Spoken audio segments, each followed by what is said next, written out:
কি করতে শয়তান বাধা দেয়। কে বাধা দেয়? আল্লাহ বলছে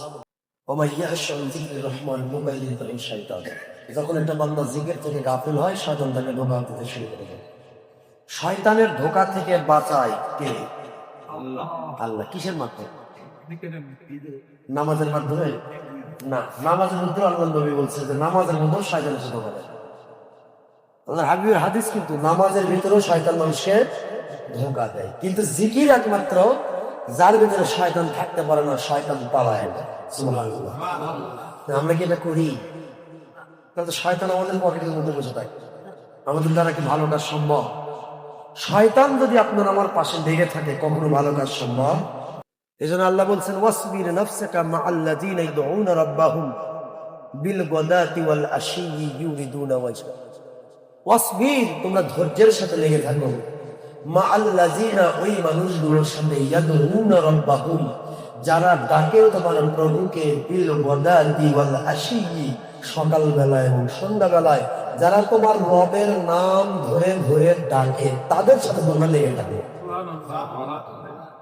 এখন রবের নাম সকাল সন্ধ্যা কি আমরা জপি? যারা জপে তাদের সাথে আল্লাহ লেগে থাকতে বলছে, কিন্তু আমরা লেগে থাকতে চাই না।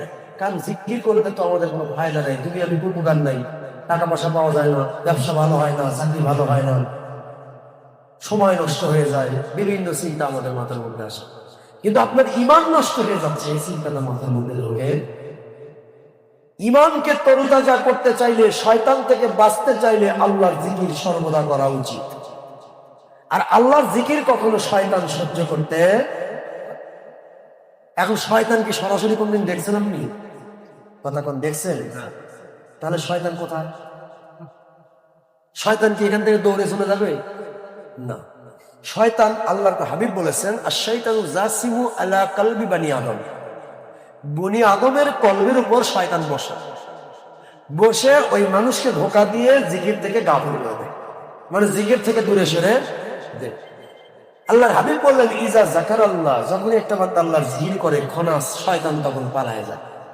এজন্য দেখবেন আজকে বাংলাদেশে অনেক মানুষ জিকির পছন্দ করে না। কারণ ও তো জিকির পছন্দ করে না সেটা নয়, ওর ভিতরে যে শয়তানটা আছে, ওই শয়তান জিকির পছন্দ। কারণ শয়তান তো ভালো করে জানি জিকির করলে আমি তার কাছে থাকতে পারবো না। সুতরাং ওই যদি জিকির করা শুরু করে তাহলে তো আমারই বিপদ, দরকার নেই ওর জিকির করার, জিকির থেকে দূরে রাখ। এই জন্য আজকে মানুষগুলো আমাদের মধ্যে কত যে ভাগ আমরা হয়ে গেছি, এগুলোর মূল কারণ হলো আমাদের ভিতরে শয়তান বাসা বেঁধেছে। আর এই শয়তান যারা তাড়ানোর কাজ করেন আল্লাহওয়ালা যারা, আমরা তাদেরকেও মানতে নারাজ, তাদেরকেও মানতে চাই। তো যাক, আমরা আগে আল্লাহর জিকির করে আগে শয়তানটা সরাই নিই, তারপরে কথা হবে। যদি বলতে পারেন হুজুর মসজিদের মধ্যেও শয়তান আসে, প্রশ্ন কিন্তু হতে পারে। মসজিদ তো আল্লাহর ঘর, এখানে শয়তান আসে?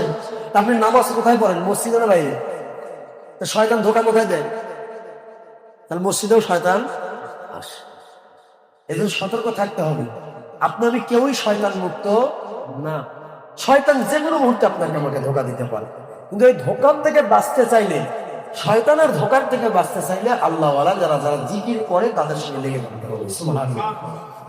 কিন্তু আমরা এটা দিয়ে নারাজ। আমরা বড় বড় এমন আলেম হয়ে গেছি যে আমাদের আর কোনো আল্লাহওয়ালা লাগে না, কোনো শিক্ষক লাগে। আল্লাহ আমাদের হেফাজত করুন, সাহেবের আমিন। একটু আল্লাহ